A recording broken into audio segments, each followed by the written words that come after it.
Nosso Deus, nosso Pai, nós te pedimos nesse momento que o Senhor venha nos conduzir pela tua santa palavra, ó Pai. Amém, Senhor. O Senhor venha capacitar o pastor Josué a comunicar o Senhor Jesus a cada um de nós. Amém. E que nós possamos, pelo teu Santo Espírito, estar com os corações abertos para receber, ó Pai, esse pão, esse alimento maravilhoso que é a pessoa do Senhor Jesus comunicada a nós. Amém, Pai. Por favor, ó Pai, que essa tua palavra venha transformar a nossa vida, nossa maneira de encarar tudo que existe nesse mundo e que possamos viver abnegados de tudo aqui, focados na tua glória, para a honra e glória de ti, ó Pai, baseado tão somente nos méritos do nosso Senhor Jesus. É em nome dele que oramos. Amém. Amém.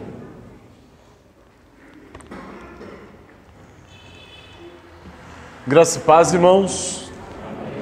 Vamos abrir nossas Bíblias no Salmo 133, que nós cantamos há pouco.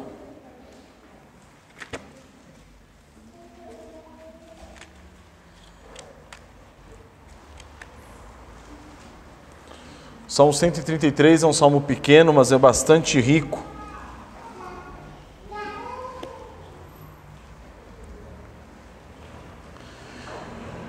E aqui nós temos no título dele, está escrito Cântico de Romagem de Davi. Como é bom e agradável viverem unidos os irmãos, é como óleo precioso sobre a cabeça, o qual desce para a barba de Arão, e desce para a gola das suas vestes. É como o orvalho do Hermon, que desce sobre os montes de Sião. Ali ordena o Senhor a sua bênção e a vida para sempre. Então o Salmo 133, irmãos, é um daqueles 15 salmos de romagem, que vai do 120 até o 134, do Saltério de Israel. Eles também eram chamados de cânticos de peregrinação. Esses salmos faziam parte da liturgia associada à peregrinação do povo de Israel 3 vezes ao ano, quando eles saíam de suas casas e iam para Jerusalém adorar o Senhor no templo. Então os 15 salmos formavam um pequeno inário que era entoado quando Israel realizava suas peregrinações para adorar o Senhor Deus em Sião. Então imaginemos toda a nação se mobilizando para a peregrinação. E aí você agora pense na multidão de pessoas que saíam de suas casas, indo sentido Jerusalém, e à medida que caminhavam, estavam se aproximando de Sião, mais e mais pessoas iam se juntando a eles em peregrinação. Então, podia-se até ouvir cantar, como é bom e agradável viverem unidos, irmãos. E aí caminhavam juntos, todos com o mesmo propósito, todos unidos, cada um auxiliando o seu irmão, para juntos adorarem o Senhor Deus lá em Jerusalém. Então é desse modo que nós devemos ler esse salmo. E pensando dessa maneira, a gente pode compreender o significado dele para nós. Como que nós devemos encarar esse salmo? Como que nós devemos ler esse salmo? Então vamos curvar nossas cabeças e agradecer ao Senhor. Pai, a Ti louvamos e agradecemos, Pai, pois Tua palavra é rica, é viva, é eficaz. E nela podemos contemplar, Pai, a Tua vontade para conosco. Quão bom e agradável vivemos nós, irmãos, em Cristo Jesus, vivemos uns com os outros em união. Ajuda-nos, Pai, a compreendermos a importância desse salmo para a nossa vida.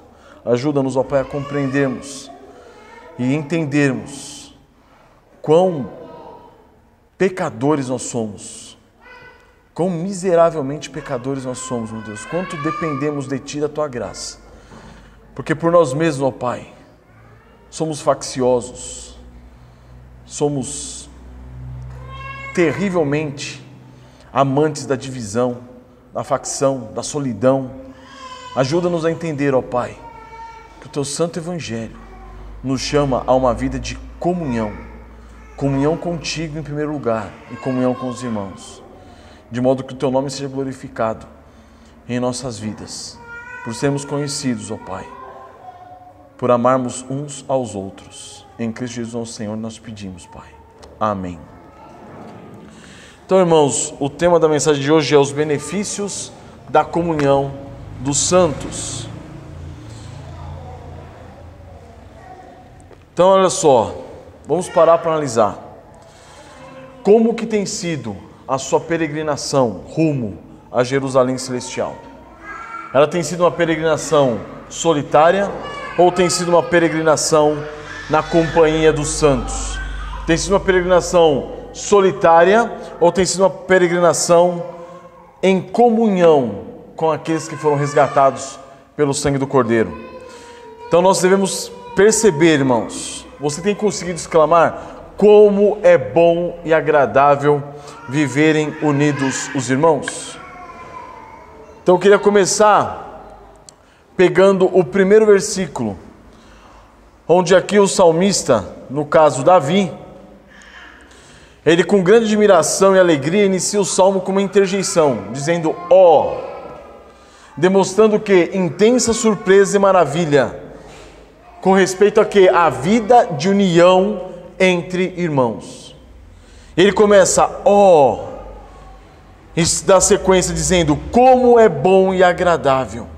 Aqui ele qualifica aquilo que o conduziu a essa grande admiração. O salmista vai e diz que a vida de união entre os irmãos, ela é o que? Boa e agradável. Então, com a expressão como é bom e agradável, Davi adjetiva o que? Essa união como sendo uma das maiores bênçãos do Senhor na vida de um ser humano. Qual é a maior bênção do Senhor na vida do ser humano? Viver em união com os irmãos. E ele continua dizendo o quê?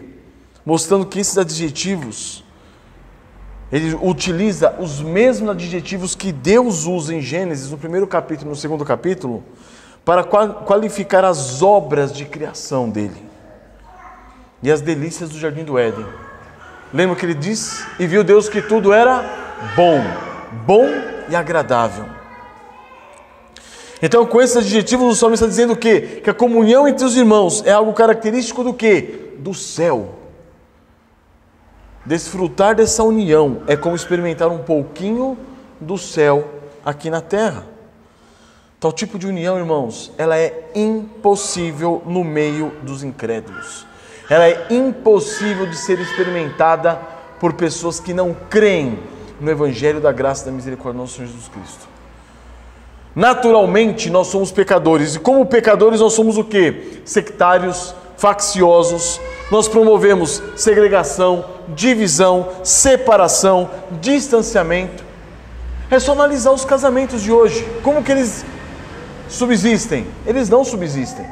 Eles se desfazem. E quando subsistem, eles subsistem como? Numa questão de acordo. Vamos viver junto.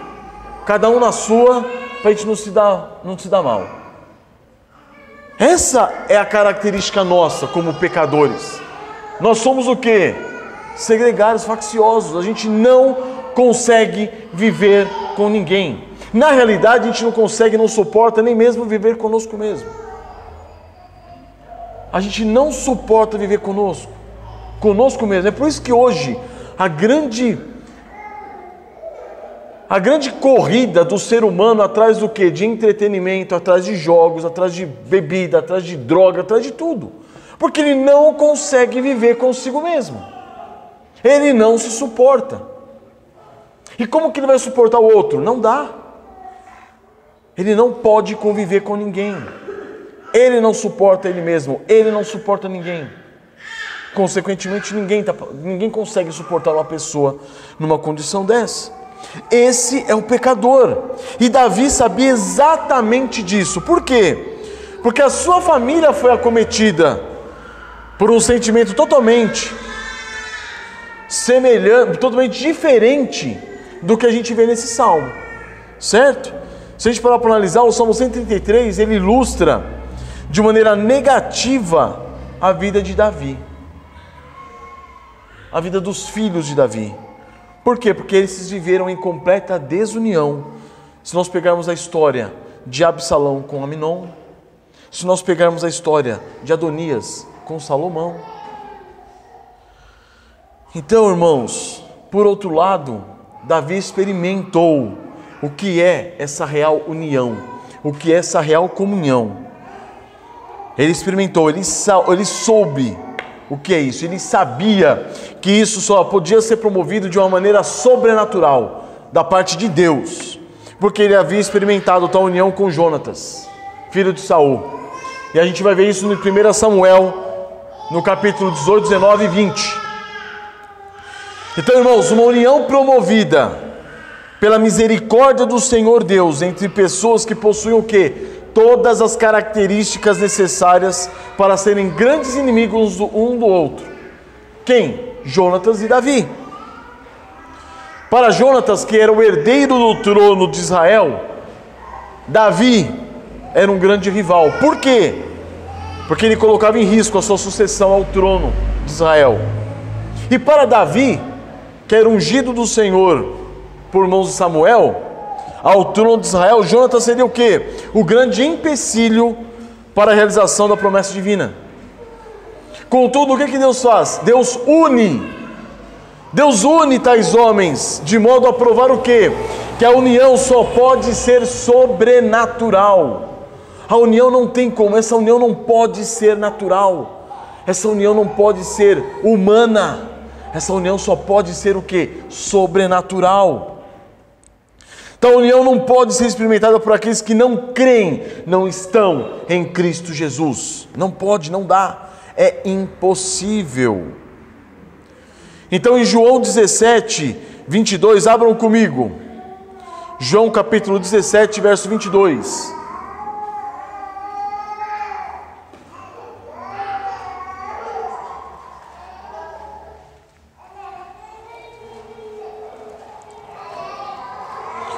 Jesus, na oração sacerdotal, ele diz, João 17, verso 22,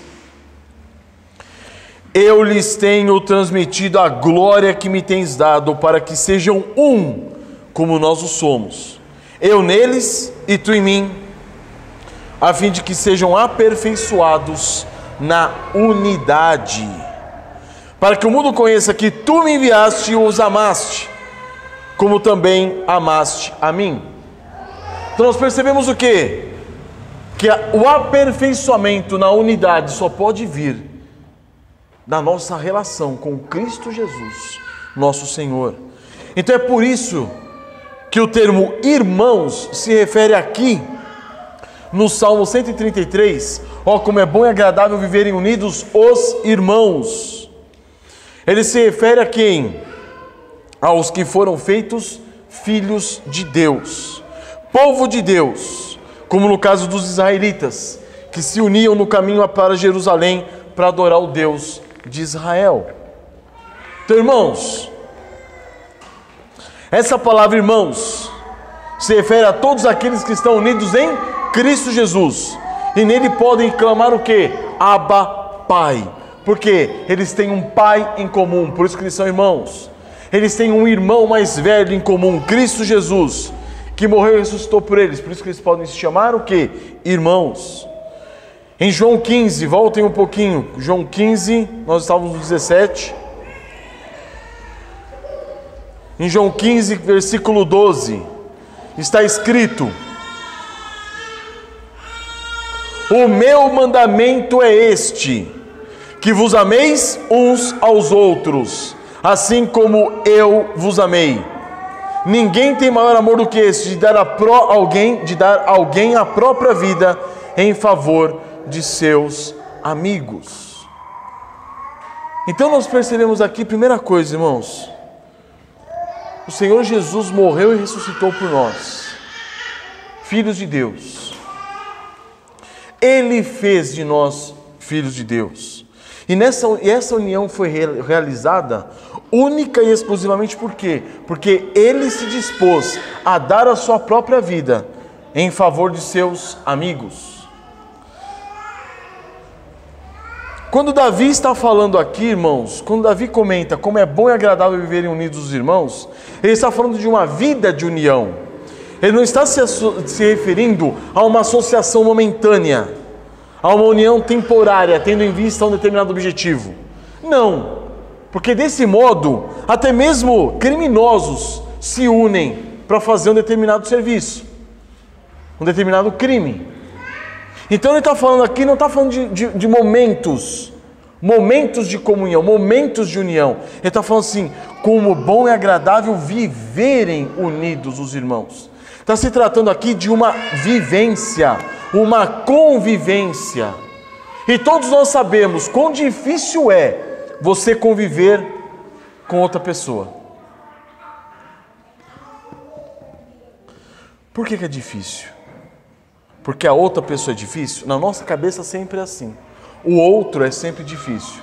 Eu sou sempre o bom. Eu sou sempre o correto. A pessoa que tem vícios, a pessoa que tem manias, a pessoa que faz... Eu sou perfeito. Mas aqui, irmãos, ele está se referindo a quê? A uma vida de união. Um convívio.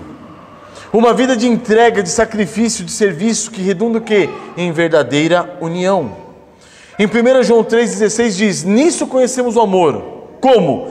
Que Cristo deu a sua vida por nós e devemos dar a nossa vida pelos irmãos. Então aqui a gente entende, irmãos, a base da união. Nós fomos unidos a Cristo como? Pela morte do Senhor Jesus. Nós somos unidos aos irmãos como? Pela morte do nosso eu, pela crucificação, por negarmos a nós mesmos, por tomarmos a nossa cruz. Então é dessa relação que o salmista está falando. Não há um relacionamento, irmãos, de irmandade, de fraternidade, sem o quê? Sacrifício, sem serviço, sem negação de si mesmo. Não existe. Então muitas vezes nós olhamos para o nosso casamento, por exemplo, e a gente fica, quando será que eu vou ter um casamento assim, né? Unido, eu com a minha esposa, a mulher falando, eu com meu marido. Quando será? Como se fosse algo que acontecesse do nada. Como se fosse algo que não tivesse custo algum. Existe um custo, existe um preço. Quando 1 João está falando, e devemos dar nossa vida pelos irmãos, a relação é a mesma.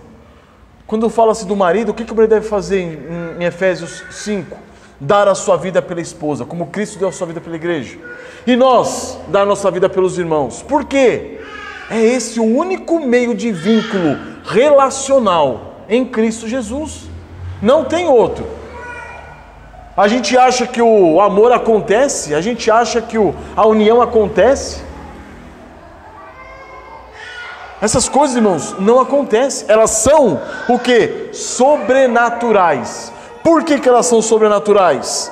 Porque estão em Cristo Jesus. Nós veremos agora que elas são o quê? Um dom de Deus, por meio do seu Santo Espírito. Mas existem versículos que dizem o quê? Que nós devemos cultivar, manter o amor fraternal. E nós vamos ver isso mais para o final.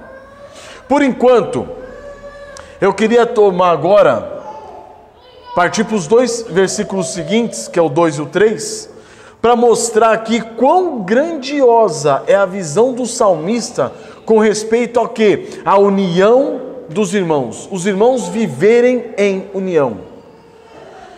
E aí, depois de nós contemplarmos os benefícios da comunhão com os irmãos, nós vamos ver o que cabe a nós, nas Sagradas Escrituras, fazermos e realizarmos, de modo a manter isso em dependência do Senhor e do seu Santo Espírito. Vamos partir então aqui agora, no Salmo 133, versículo 2.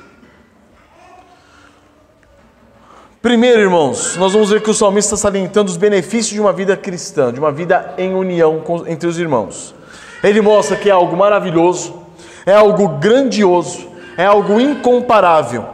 E ele nos mostra, como nós vimos há pouco, que é um pedacinho do céu aqui na terra.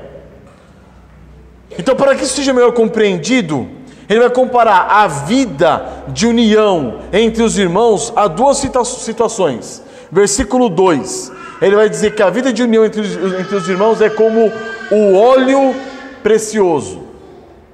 No versículo 3 ele vai mostrar que ela é como o orvalho do Hermon. Então no versículo 2 nós temos: é como óleo precioso sobre a cabeça, o qual desce para a barba de Arão, desce para a gola de suas vestes. Davi está mostrando o que, irmãos? Que a vida de união entre os irmãos, ela é comparada ao óleo da unção e da consagração sacerdotal. Ao óleo que tornava o que? O sacerdote e os utensílios do templo úteis para o serviço sacerdotal. Abram comigo em Êxodo, capítulo 30.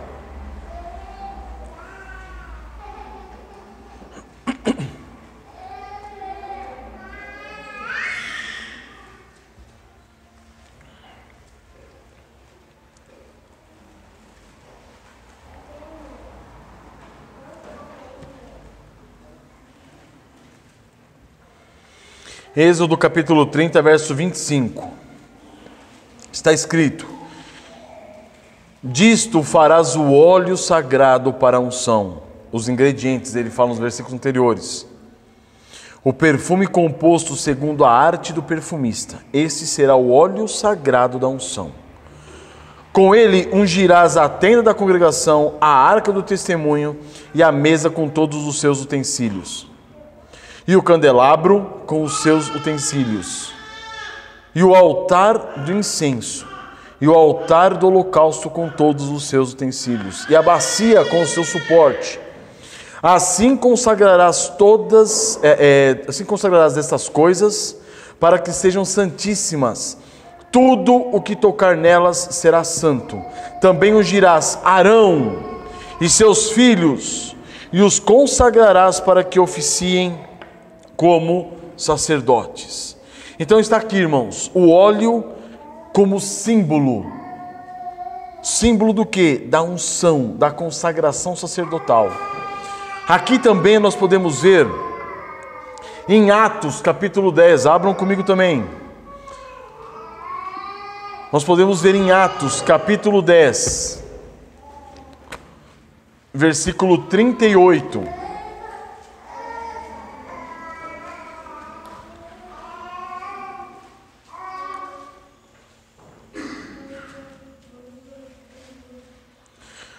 Aqui nós vamos ver o que? O óleo como símbolo do Espírito Santo na unção e consagração sacerdotal do nosso Senhor Jesus Cristo. Olha o que ele fala aqui.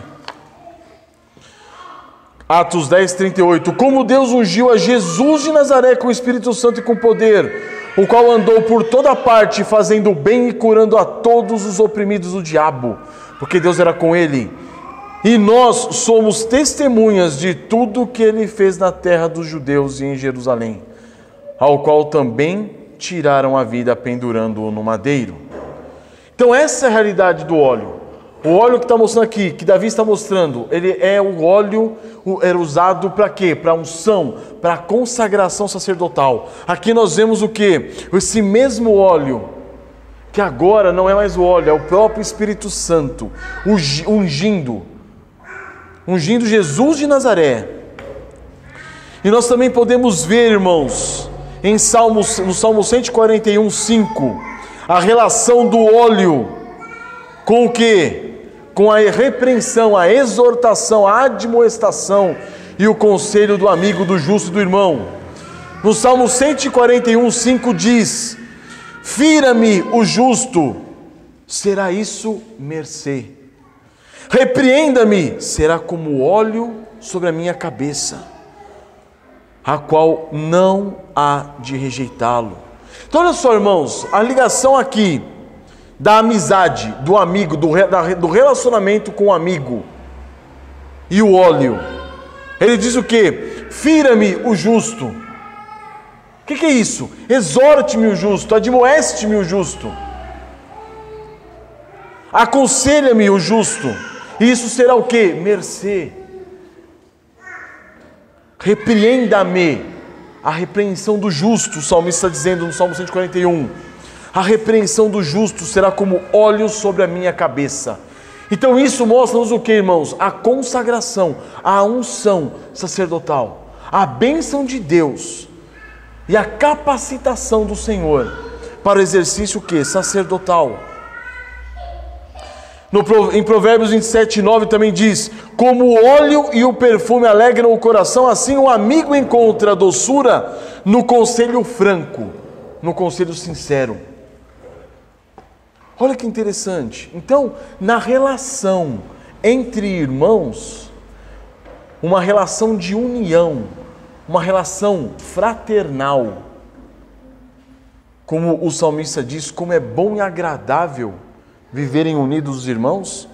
Nessa relação, irmãos, também está incluso o quê? A repreensão, a exortação, a admoestação. Todos eles são comparados a quê? Ao óleo sobre a cabeça, o óleo da unção, o óleo da consagração. Essa é a relação que o salmista faz. Essa é a comparação feita por ele, que revela o quê? A preciosidade da vida de união entre os irmãos. Não é uma vida de união como a gente muitas vezes imagina, que é só alegria, coisa bonita, não tem custo nenhum. Não, é uma vida de união como? É uma união formada pelo quê? Por repreensão, por admoestação, por exortação. Afinal, se trata do quê? De união entre pecadores. Ou essa união em Cristo se refere a pessoas perfeitas? Não. Por isso que muitas vezes, irmãos, a gente vem para a realidade do Evangelho com ilusões, com fantasias em nossa cabeça, sabe? Com ideias que vieram da Disney, vieram de Hollywood, achando que o casamento, que casaram, viveram felizes para sempre. É a coisa mais linda do mundo. Não, casou, você agora passa a viver com uma pessoa, juntamente com ela. E aí começam o quê? Todos os problemas que você imaginar. Porque todo convívio traz o quê? Problemas. Agora, quem é aquele que está disposto a ser repreendido, a ser exortado, a ser admoestado? Aí sim, aí que entra no ponto sobrenatural. Porque a pessoa que está disposta a ser exortada, admoestada,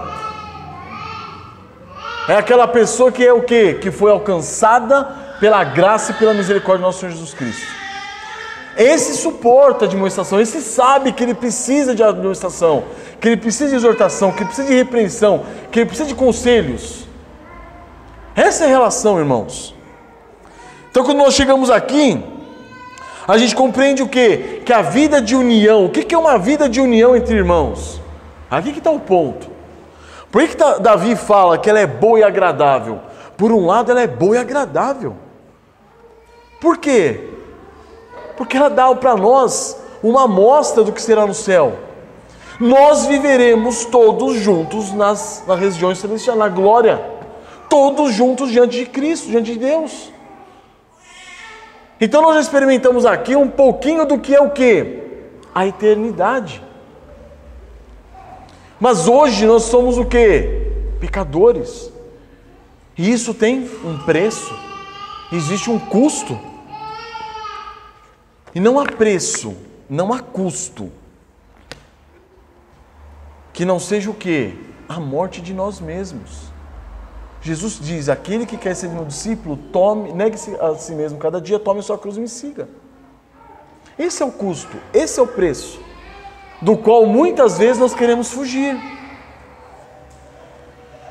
Mas como que pode haver um santo casamento de união divina entre marido e mulher, se não houver disposição a ser exortado, admoestado, repreendido? Como que pode haver?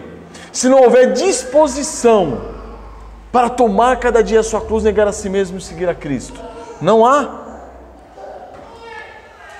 Então, irmãos, aqui o salmista está comparando, ele está mostrando só o lado positivo, o lado bonito, e que é realmente belo da união entre irmãos.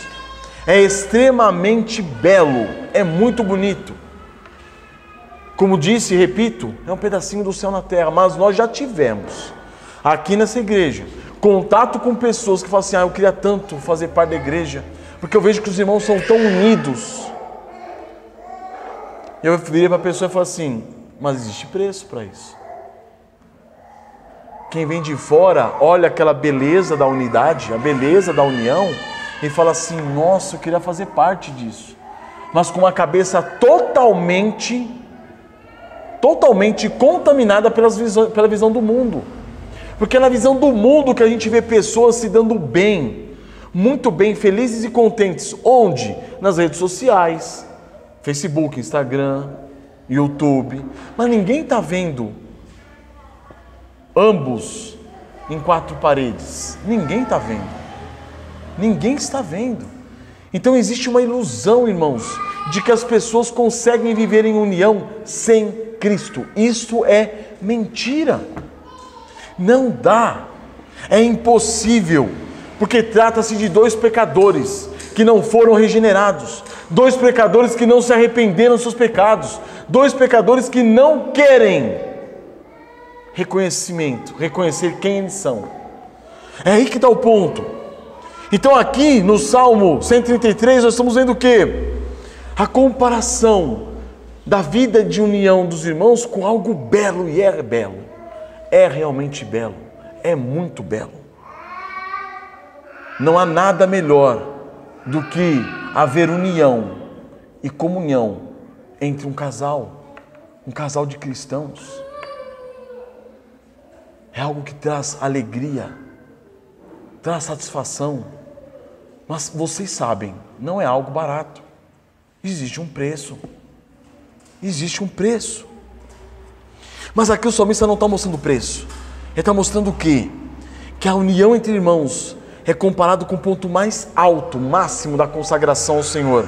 É comparado com a capacitação para o ofício sacerdotal da antiga aliança. Então nós vemos a grandeza dessa realidade em Cristo, nosso Salvador. É em Cristo que nós vemos essa grandeza, a grandeza dessa realidade. Quando nós vamos para Isaías, capítulo 61, verso 1, vamos abrir comigo. Esse texto, Jesus, ele cita esse texto durante a sua vida. Isaías 61.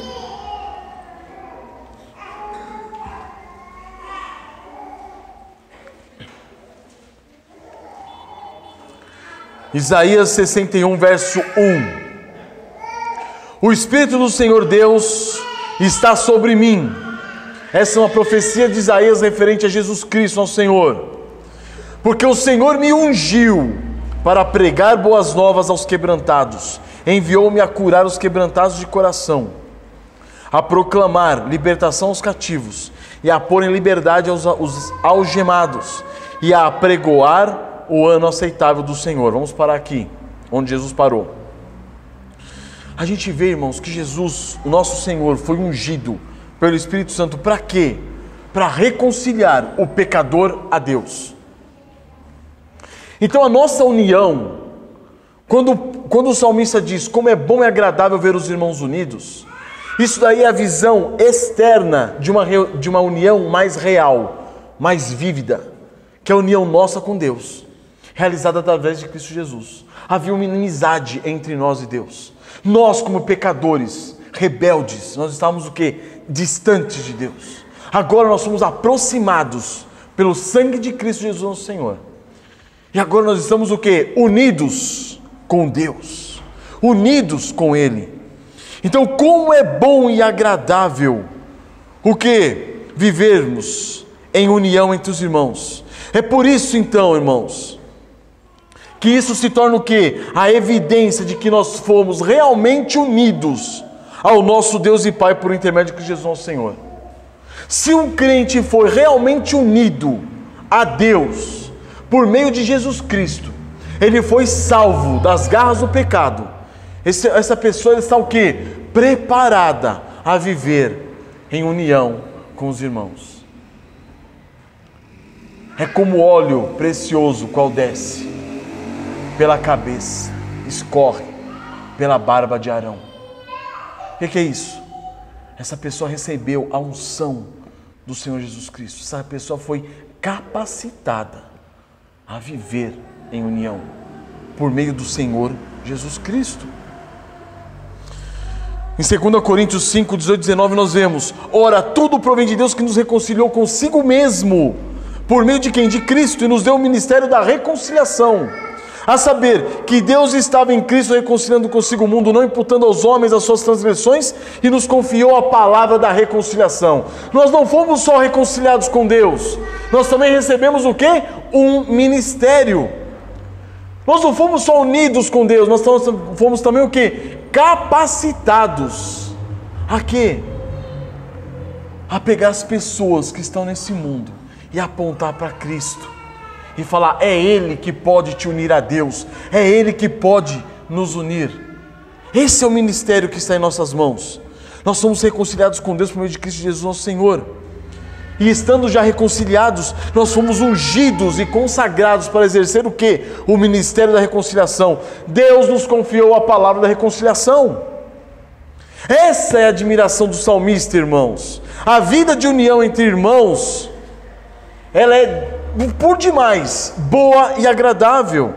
Ela é comparada à consagração e à capacitação para o ofício sacerdotal. Ou seja, aqueles que foram unidos em Deus por meio da obra redentora de Cristo Jesus foram capacitados a quê? A viverem em união uns com os outros e a proclamar essa palavra de reconciliação. Então, irmãos, diante disso, eu pergunto: como que nós poderíamos dizer que estamos unidos com Deus através de Jesus Cristo, se nós não suportamos as pessoas à nossa volta? Se nós não suportamos os irmãos, se nós não suportamos o nosso marido, a nossa esposa, os nossos filhos, que evangelho é esse? Então, quando você pega Davi falando como é bom e agradável os irmãos viverem unidos, ele está admirado com uma bênção sobrenatural. É uma capacitação espiritual, é uma unção espiritual. Mas aí eu me pergunto, como que nós, muitas vezes nos dizemos crentes, cristãos, regenerados pelo sangue de Cristo, não suportamos viver com nossos irmãos? O que acontece com isso?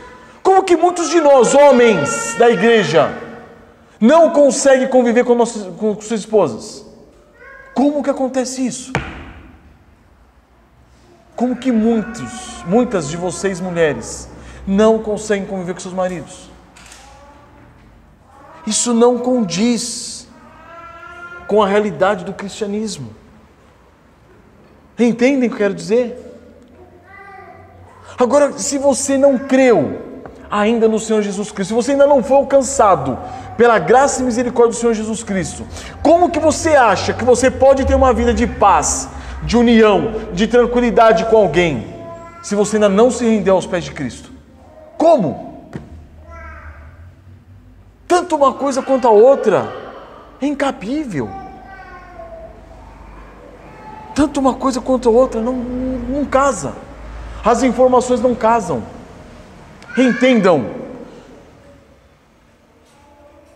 A união, irmãos, praticada por nós, uns com os outros, a qual o salmista diz que é tão boa e agradável, ela é evidência de uma obra transformadora do Espírito Santo na vida de cada um de nós, por meio de nosso Senhor Jesus Cristo. Ela é evidência. Então, se essa evidência está sendo negativa, se você não está conseguindo viver com a sua esposa, se você não está conseguindo viver com o seu marido, se você não está conseguindo viver com seus filhos, coloque-se diante do Senhor, arrependa-se e volte-se para Ele. Creia que o Senhor Jesus Cristo, Ele é o reconciliador, Ele nos reconcilia com Deus e consequentemente nos reconcilia com as pessoas. Nós vimos isso de manhã. A função da lei, ela tem uma função vertical e uma função horizontal. A salvação de Cristo Jesus nosso Senhor, ela é feita, realizada verticalmente e horizontalmente. Verticalmente, e horizontalmente. Horizontalmente ela é evidência de que algo aconteceu verticalmente. Não tem como ser diferente. Então, se você não consegue conviver com os irmãos, se você não consegue conviver com sua esposa, você não consegue conviver com seu marido, arrependa-se, volte-se para o Senhor Jesus Cristo. Peça misericórdia. Por quê? Porque o seu eu, a sua carne está muito viva ainda. Muito viva. União, relacionamento, exige o quê? Morte. Morte constante. Morte contínua, irmãos.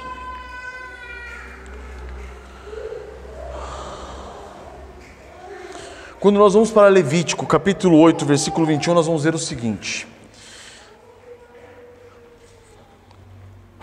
Agora me veio uma... Não, é Levítico 8, 12. Não é 21.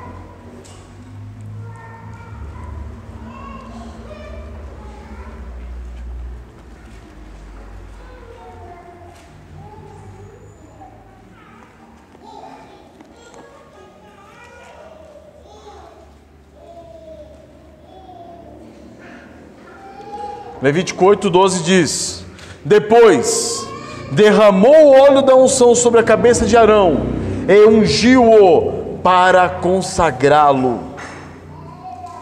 Nós vemos aqui, irmãos, o óleo sendo derramado sobre a cabeça de Arão.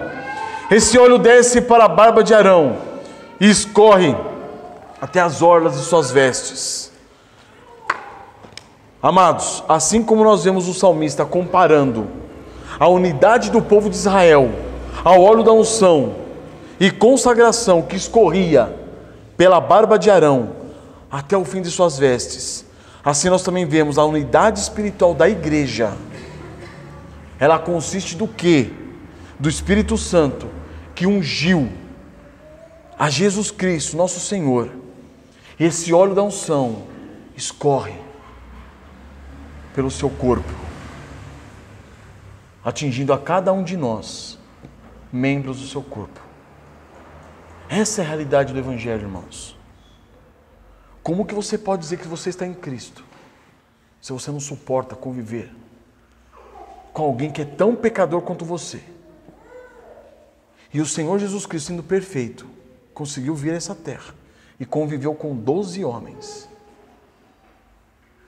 que eram melhores do que nós.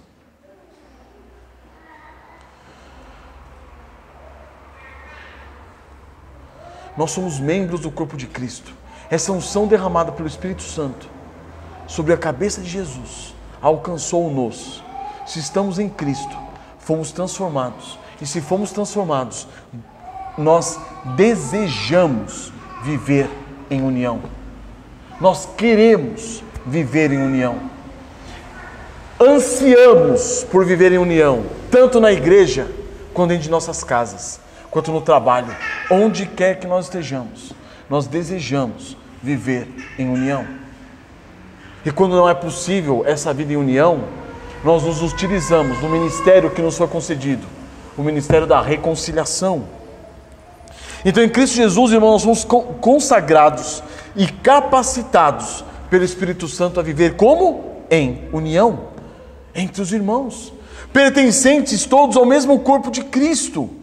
É por isso que a vida cristã, irmãos, a vida de união entre os irmãos, ela é tão boa e tão agradável, pois ela é evidência do quê? De vidas centradas em Cristo Jesus. Agora, irmão, hoje é fantástico, é impressionante. A gente para ver hoje, no meio evangélico reformado, é exigido o quê? Que as pregações sejam o quê? Cristocêntricas. Amém. Elas têm que ser. É exigido que uma adoração cristocêntrica. Amém. Ela tem que ser. Mas se você achar que uma pregação cristocêntrica existe sem que haja o quê? Uma comunhão cristocêntrica, isso é mentira, isso é farisaísmo, é hipocrisia.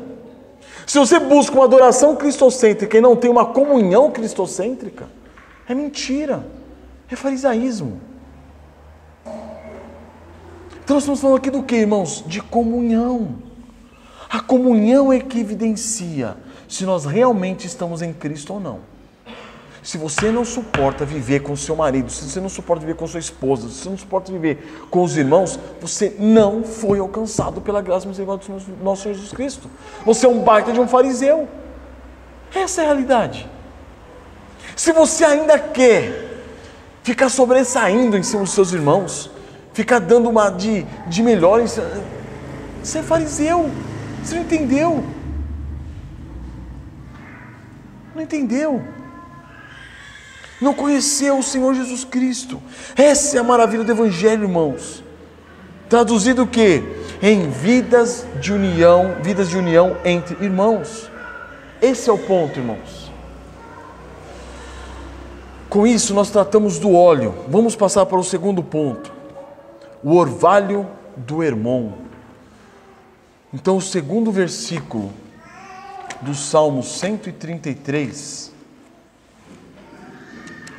vai dizer o seguinte: e é como o orvalho do Hermon que desce sobre os montes de Sião, ali ordena o Senhor a sua bênção e a vida para sempre. Então a segunda comparação que o salmista faz é a vida de união entre os irmãos. Ela é comparada ao orvalho do Hermon. Dizem os pesquisadores aí, os historiadores, que no Hermon, uma região lá de Israel, o orvalho era tão denso que era semelhante a uma chuva mesmo. Então o salmista está comparando o quê? A vida de comunhão com os irmãos, a água que de pouquinho em pouquinho, no formato de um orvalho, ela vai descendo e vai regando os montes de Sião, aqui fala. Ali ordena o Senhor a sua bênção e a vida para sempre. O orvalho, então, irmãos, é símbolo do quê? De água, poder de Deus, algo que dá vida, algo que renova a vida. Em Oséias 14:5 diz: serei para Israel como orvalho, ele florescerá como lírio e lançará suas raízes como o cedro do Líbano. Deus falando: eu serei como orvalho para Israel. Como assim?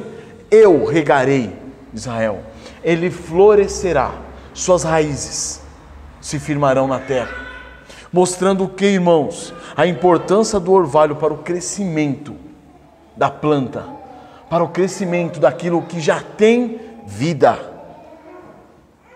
O orvalho, irmãos, que desce sobre o monte do Senhor. Que monte é esse? O Monte Sião, centro do reino de Deus, local da sua santa presença. Então o que estamos mostrando? A união entre os irmãos é algo como o orvalho, a água que desce de pouquinho e vai regando o quê? O santo monte de Deus, vai regando o reino de Deus, vai regando aqueles, nós, que somos como plantas, plantadas para quê? Para frutificar para o Senhor. A união entre os irmãos é comunhão, comunhão que rega a vida, as nossas vidas. Irmãos, não tem nada mais destruidor do que você viver isolado, sozinho. A vida cristã é uma vida que exige comunhão, é uma vida que exige relacionamento santo, porque é desse modo que nós seremos o quê? Lapidados, nós seremos trabalhados, nós seremos transformados à imagem de Cristo Jesus nosso Senhor. Muitas e muitas vezes nós temos que ceder, muitas e muitas vezes abaixar a cabeça, muitas e muitas vezes nós temos que nos impor. E toda essa relação que nós temos de uns para com os outros é o que vai transformando a nossa vida, transformando a vida dos irmãos. É por isso que ele é semelhante ao que? Água que desce do orvalho. Em João 4,13 diz: afirmou-lhe Jesus: quem beber dessa água tornará a ter sede. Aquele, porém, que beber da água que eu lhe der, nunca mais terá sede. Pelo contrário, a água que eu lhe der será nele uma fonte a jorrar para a vida eterna. Olha que interessante Jesus falando. A água quem dá é Ele. E depois que Ele dá, essa água jorra daquele que a recebeu. Não para por aqui. Em João 7,37, Jesus diz: no último dia, o grande dia da festa, levantou-se Jesus e exclamou: se alguém tem sede, venha a mim e beba. Quem crer em mim, como diz a Escritura, do seu interior fluirão rios de água viva.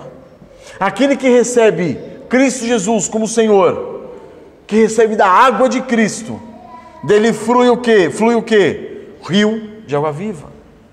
Então essa relação que está mostrando aqui o salmista, que a comunhão, viverem unidos os irmãos, é como o orvalho do Hermon, significa o quê? Que na comunhão que nós temos uns com os outros, é que há o quê?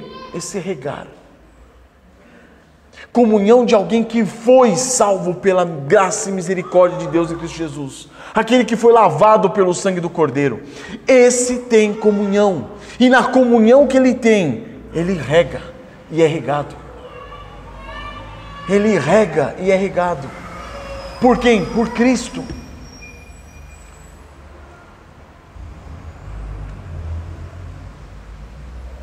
Irmãos, nós não temos tanto a ponto de não precisar nada de ninguém. E nós também não temos tão pouco a ponto de não poder colaborar com alguém. Se nós cremos no Senhor Jesus Cristo, nós temos a vida de Cristo em nós. Se nós temos a vida de Cristo em nós, rios de água viva fluem de nós. Se não fluem rios de água viva de você, você não está em Cristo Jesus. Sinto lhe dizer.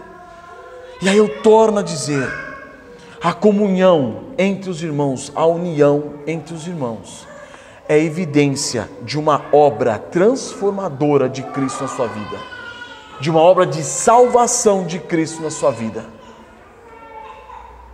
Essa é aquela bênção que foi ordenada pelo Senhor. No finalzinho do versículo 3, ali ordena o Senhor a sua bênção e a vida para sempre. A união do povo de Deus para comunicar a vida de Cristo em comunhão é a maior bênção experimentada pela igreja, irmãos. Podermos viver em união, podermos viver em comunhão. E isso revela o quê? Que nós não precisamos ter nada a esconder. Comunhão é isso, união é isso, corpo é isso. Nada acontece com a minha mão que a minha outra mão não saiba. Nada acontece com o meu pé que minha mão não saiba. Ou que minha perna não saiba. Corpo é corpo. É essa a relação. A vida de união entre os irmãos umedece a comunhão ao transmitir Cristo. Você transmite Cristo, você recebe de Cristo. O orvalho, irmãos, que desce sobre os montes de Sião, regando toda a terra, toda aquela terra bendita, de modo que as suas plantações cresçam sobremaneira e haja fruto em abundância. Do mesmo modo, os rios de água viva que fluem da vida do cristão umedecem a comunhão entre os irmãos, de modo que esses possam produzir frutos de uma vida de união santa em Cristo Jesus. Então aqui no Salmo 133 nós vemos o quê? Cristo Jesus no centro desse salmo. Por quê? Porque não existe comunhão entre irmãos se não houver uma comunhão com Deus. Uma comunhão com Deus propiciada por quem? Por Cristo Jesus, em reconciliação com o Pai. Não há. Se nós somos quem somos, é porque o nosso Senhor foi ungido. Ele foi ungido. Para quê? Para salvar os quebrantados, trazer os quebrantados de espírito, os doentes, para trazer o pecador. Então, como filhos de Deus, irmãos, nós devemos ser como o orvalho do Senhor, que umedece a erva, de modo a frutificar.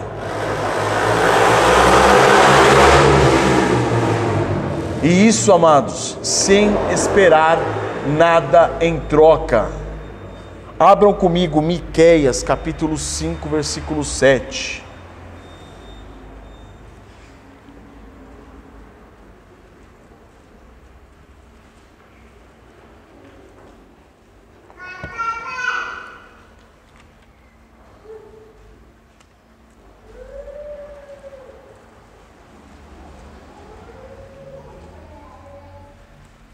Miqueias, capítulo 5, verso 7. Aqui também está se falando com respeito a profecias, é uma profecia com respeito a Jesus.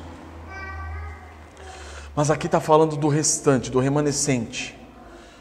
Capítulo 5, verso 7. O restante de Jacó estará no meio de muitos povos, quando eles fossem espalhados, como o orvalho do Senhor, como o chuvisco sobre a erva, que não espera pelo homem, nem depende dos filhos dos homens. Olha o que está falando aqui, irmãos. Passando isso para nós, como filhos de Deus, estamos no meio do que? Desse mundo vil, perverso, miseravelmente pecador. E como orvalho do Senhor, nós devemos o quê? Como chuvisco sobre a erva. Não devemos esperar nada do homem e nada dos filhos dos homens. Nós estamos aqui, irmãos, para molhar, para umedecer, para que flua de nós quem? Cristo Jesus nosso Senhor, sem esperar nada em troca. Por que você faz as coisas muitas vezes esperando algo em troca? Esperando reconhecimento, esperando atenção. Por que não faz? Por que não fazer algo de acordo com o ministério que Deus te deu? Que é o quê? Umedecer. Você não faz nada além daquilo que te foi concedido. Uma obrigação nossa. O quê? Umedecer, molhar, encharcar os nossos irmãos com Cristo e esse mundo aí fora com Cristo. Essa é a nossa obrigação. Então, nosso amor, irmãos, pelos nossos irmãos também não deve esperar pelo amor deles por nós. Muitas das coisas que impedem o nosso relacionamento com outros irmãos é justamente isso. É você esperar algo que você julga ser merecedor, ser digno, da qual você não é. Você não merece nada, não é digno de nada. Você é digno do inferno. É isso que muitas vezes atrapalha a nossa comunhão com os irmãos. De acharmos que nós merecemos algo, que nós somos dignos de algo, digno de atenção, digno de reconhecimento, digno de qualquer outra coisa. Não. Como o orvalho do Senhor, como o chuvisco sobre a terra, que vem para o homem e não espera nada do homem. Vem molhar a erva, para que essa dê fruto, não para ele, mas para o Senhor. Essa é a realidade, irmãos. Então essa vida de união entre irmãos é apenas o antegozo da plenitude da bênção que receberemos no reino eterno do Senhor nosso Deus. Lá viveremos em real comunhão, intensa comunhão, destituídos de pecado. Mas enquanto estamos aqui, Deus nos dá a graça de vivermos uma vida eterna aqui, ou seja, desfrutar de partes, ter um pouquinho do prazer, do gozo, do que será a vida eterna lá. Vivendo o quê? Em comunhão entre os irmãos. Essa é a bênção, irmãos. É disso que o salmista fala. É disso que ele fala, quão bom e agradável, quão magnífico, quão grande é isso. Quão maravilhoso é isso. Agora você que não crê no Senhor Jesus Cristo, você que não está descansado nele, como que você vai querer conviver com outras pessoas? Não dá. Não dá. Você está fadado a morrer sozinho. E depois disso, se encontrar com o juiz. E ir para o inferno. Essa é a realidade do ímpio. Agora, e como que você, irmão, irmã? Como que você vai falar que é cristão e não consegue conviver com seu irmão? 1 João fala isso. Aquele que diz que ama a Deus, mas não ama seu irmão, é o quê? É mentiroso. Não existe. Não existe um negócio desse. Mas vamos concluir, irmãos. Percebam que nessas duas comparações, tanto do óleo quanto do orvalho, elas vão descrever o que é excelente e sublime. Por quê? Porque tanto o óleo como o orvalho, eles descem do topo para o fundo, afetando tudo quanto toca, tanto um quanto o outro. Isso mostra, meus irmãos, que a unidade espiritual em Cristo Jesus, ela é um dom do Espírito Santo em Cristo, que transforma toda a nossa vida. Como que nós somos transformados? Estando em Cristo Jesus.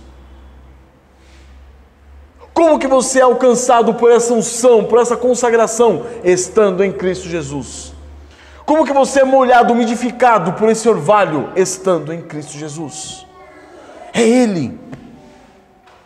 É por isso que Paulo fala, irmãos, em Efésios 4:1: rogo-vos, pois eu, o prisioneiro do Senhor, que andeis de modo digno da vocação a que fosse chamados.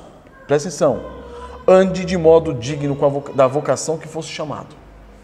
Com toda o que? Humildade. Com todo o que? Mansidão. Com toda longanimidade. Suportando-vos uns aos outros. Dando suporte. Suportando-vos uns aos outros como? Em amor. Esforçando-vos diligentemente por preservar a unidade do Espírito. Olha que interessante. Paulo fala: esforce-se diligentemente, esforce-se cuidadosamente, em cada um dos detalhes, para preservar o quê? A unidade. Que unidade? A unidade do Espírito. A unidade não é nossa, a unidade é dele. É Ele que nos leva a essa unidade. Para preservar a unidade do Espírito no vínculo da paz. Que vínculo da paz é esse? Aqui o apóstolo, irmãos, está dizendo que Deus, em Cristo Jesus, por meio do seu Santo Espírito, concedeu a vocês o quê? Unidade em Cristo Jesus. Esteja nele. Esteja em Cristo. Porque se você sair de Cristo, você vai fazer o quê? Você vai destruir essa unidade do Espírito. Ignorando o quê? Essa relação, esse vínculo que existe de paz. Que paz é essa? A paz que Deus nos concedeu por meio de Cristo Jesus, em reconciliação. Temos paz com Deus. Temos paz com Deus por meio de quem? De Cristo Jesus, o Senhor. Por meio desse vínculo, preserve diligentemente aquilo que Cristo Jesus já te concedeu por meio do seu Santo Espírito. Paz, unidade, união. Preserve. Percebem? É algo que Deus nos concedeu. Mas também é dito a nós o quê? Preserve. Preserve. Você tem preservado a unidade? Ou você tem se entregado à maledicência? Você tem preservado a unidade? Ou você tem fugido dos irmãos? Você tem preservado a unidade? Você tem se esforçado diligentemente por preservar a unidade do Espírito no vínculo da paz? Eu entendo que muitas vezes, irmãos, a gente acaba até fazendo besteiras no meio do caminho. No esforço de preservar a unidade, você acaba se extrapolando, passando os pés pelas mãos, fazendo besteira. Mas o que eu estou analisando aqui, estou querendo que você pense, que você medite, que você analise. Você tem buscado você diligentemente preservar essa unidade que há em Cristo Jesus, essa unidade do Espírito, baseado no quê? Num vínculo de paz que Deus já concedeu a nós em Cristo Jesus, pois nós temos paz com Ele. Você já fez isso? Você tem se preocupado com isso? É por isso que Paulo também exorta os colossenses, irmãos. Abram comigo em Colossenses capítulo 3, versículo 12.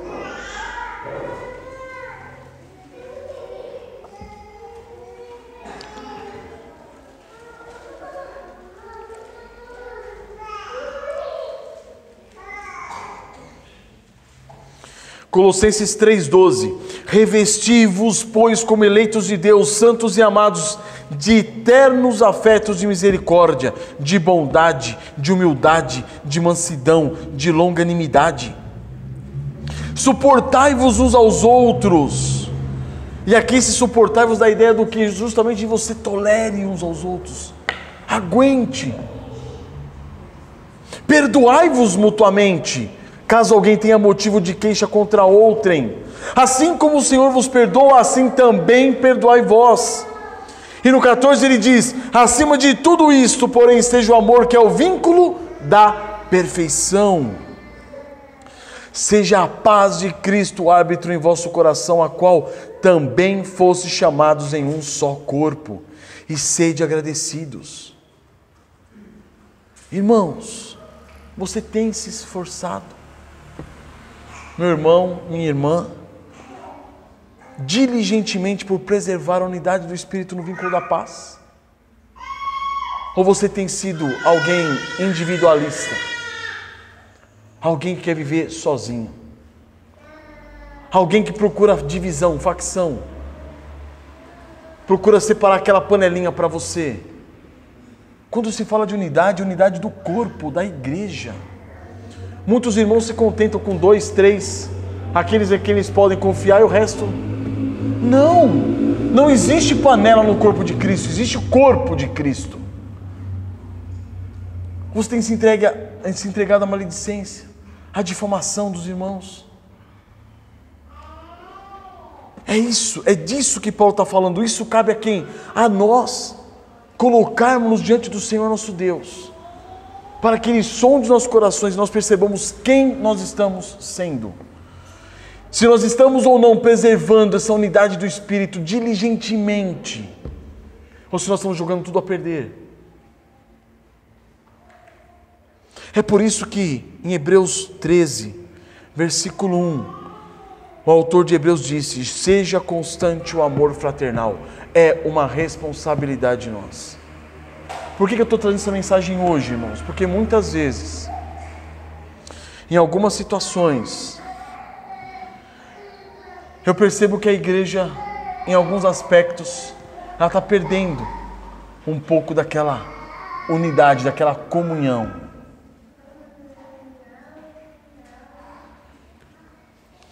Isso é algo preocupante. Em que aspecto? É preocupante por quê? Porque está sendo percebido essa quebra de unidade, de união dentro dos lares de alguns dos irmãos. Isso se torna assustador. Porque o que acontece na igreja é um reflexo do que acontece na nossa casa. Isso sem sombra de dúvida. Sem sombra de dúvida. E se nossa casa está um caos, e nós não conseguimos manter comunhão com nossas esposas, e as mulheres não conseguem manter comunhão com seus maridos, tem coisa errada. Tem coisa errada. Seja constante o amor fraternal. A gente tem uma ilusão, uma ideia absurda. A gente acredita que o amor acontece, que a união acontece. Essas coisas simplesmente acontecem. E aí você se torna escravo de uma fatalidade boa. O amor é uma fatalidade boa. Nossa, eu comecei a sentir um amor tão grande por aquele irmão, nossa. Daqui a alguns dias, não estou sentindo mais não. E aí você se torna o quê? Escravo do seu sentimento. Você é escravo de você mesmo. Quando é dito, seja constante o amor fraternal, e ele continua no versículo 2, não negligencieis a hospitalidade. Ele está mostrando o seguinte: faça esforce-se diligentemente por preservar a unidade do Espírito no vínculo da paz. Unidade, irmãos, é você viver, conviver, viver junto. Isso é unidade. E independente do que aconteça, muitas vezes você vai ter que pedir perdão e muitas vezes você vai ter que perdoar, como nós lemos aqui na passagem anterior. Não é isso? Perdoai-vos mutuamente caso alguém tenha motivo de queixa contra outrem. E assim como o Senhor vos perdoou, assim perdoai vós. Essa é a relação de unidade. Não existe unidade sem pecado. Não existe unidade sem pecado. Unidade sem pecado, irmãos, é ilusão. É fantasia da sua cabeça. Aquele negócio que você vai viver feliz da vida com o irmão do lado do irmão e não vai acontecer nada de ruim para você. Ilusão patética da nossa cabeça. Na unidade existe o quê? Confronto, existe pecado, existe perdão, existe arrependimento. Unidade sem esses pontos não é unidade. É por isso que no mundo não existe possibilidade alguma de haver unidade. Entendamos isso de uma vez por todas. No mundo não existe casamento bom. Não existe. As pessoas fizeram um acordo e até aquele ponto do acordo elas chegam. Se elas passarem dali, cai a casa. Entendam, unidade no sentido amplo da palavra só existe em Cristo Jesus nosso Senhor.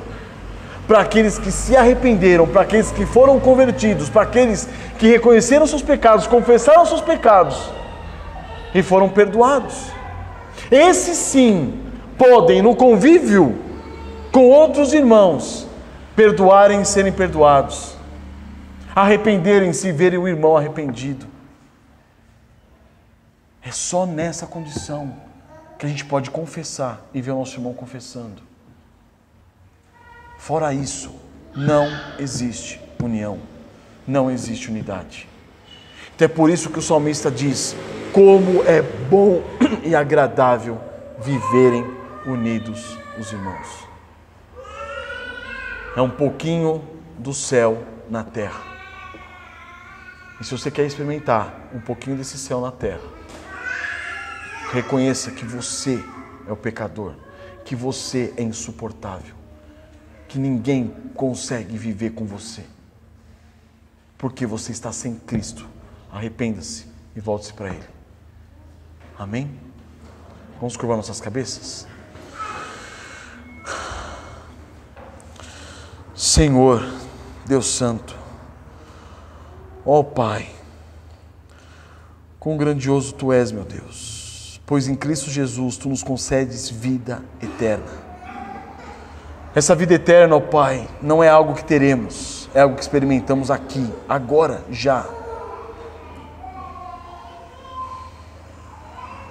Essa vida eterna, ó Pai, temos em Cristo Jesus nosso Senhor. E é Ele que nos proporciona, meu Deus, lampejos das realidades celestiais. Lampejos, meu Deus, do que é uma verdadeira unidade, uma verdadeira união, uma verdadeira comunhão. Ó Senhor, quão grande Tu és, ó Pai. Porque Tu não pensastes, não engendraste somente uma salvação,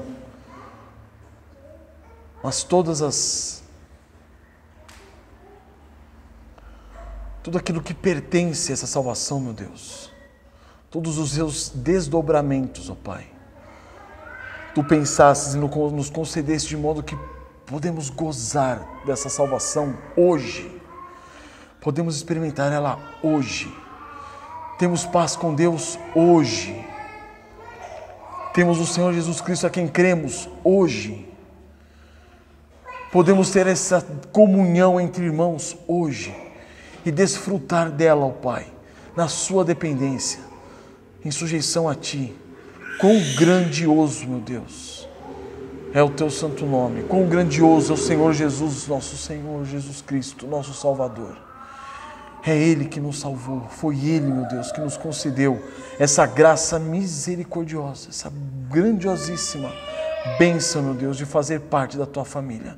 E como Teus filhos, ó Pai, nós Te louvamos e agradecemos todas as bênçãos que temos contigo.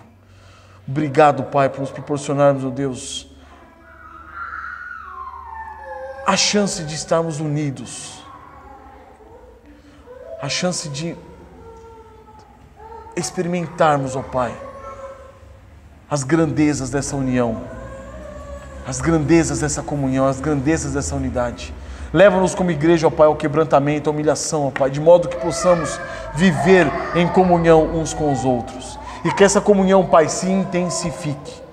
Que essa comunhão, meu Deus, possa ser cultivada por nós, meu Deus. Como a Tua palavra diz, ó Pai, leva-nos a um esforço diligente para preservarmos essa unidade do Espírito no vínculo da paz.